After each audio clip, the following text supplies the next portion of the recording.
хабарҳои иқтисодӣ имрӯз 1 ноябр дар Паём ТВ. ҳукумати Тоҷикистон дирӯз 31 октябр лоиҳаи қонун дар бораи буҷети давлатии ҷумҳурии Тоҷикистон барои соли 2023 ва нишондиҳандаҳои пешгӯии буҷа барои солҳои 2024 ва 2025-ро баррасӣ ва тасдиқ кард. Бино ба иттилои дафтари матбуотии раис ҷумҳур, ҷаласаи ҳукумат таҳти раёсати Эмомалӣ Раҳмон баргузор шудааст. Эмомалӣ Раҳмон ба вазорати адлия дастур додааст, ки ҳангоми таҳияи лоиҳаҳои буҷет барои солҳои минбаъда маблағгузории мутамаркази асосии буҷети давлатиро барои ноил шудан ба ҳадафҳои афзалиятноки стратегии рушди кишвар, татбиқи барномаҳои рушди соҳавӣ ва минтақавӣ саривақт сохта ба истифода додани иншоот зиёд намояд. Ҳамчунин барномаҳои қарзҳои давлатии хориҷии ҷумҳурии Тоҷикистон барои соли 2023 ва дурнамои нишондиҳандаҳои онҳо барои солҳои 2023-2025 тасдиқ карда шудаанд. Ҳамаи лоиҳаҳо барои баррасӣ ба маҷлиси намояндагони Маҷлиси олии ҷумҳурӣ фиристода шудаанд.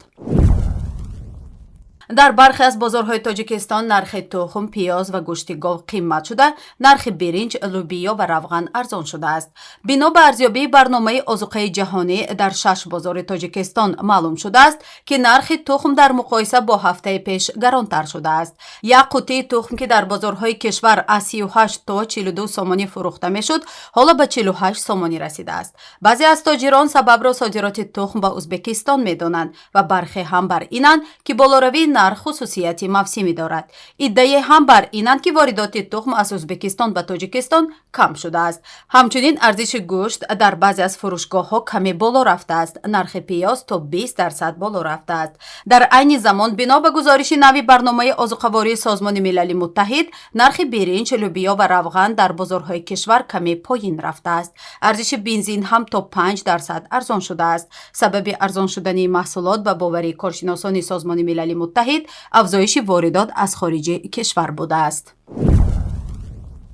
аввалин рӯзи муомилоти арзҳои Тоҷикистону Қирғизистон сомонӣ ва сом бидуни ҳатто як муомила ба поён расид.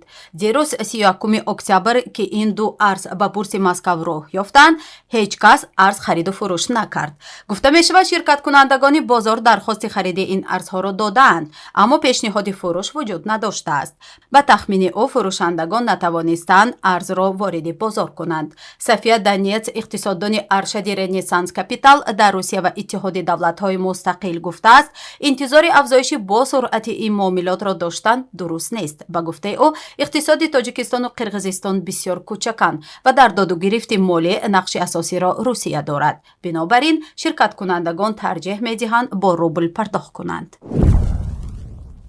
Бонки Миллии Тоҷикистон арзиши сомониро нисбат ба асъори хориҷӣ барои имрӯз 1 ноябр эълон кард.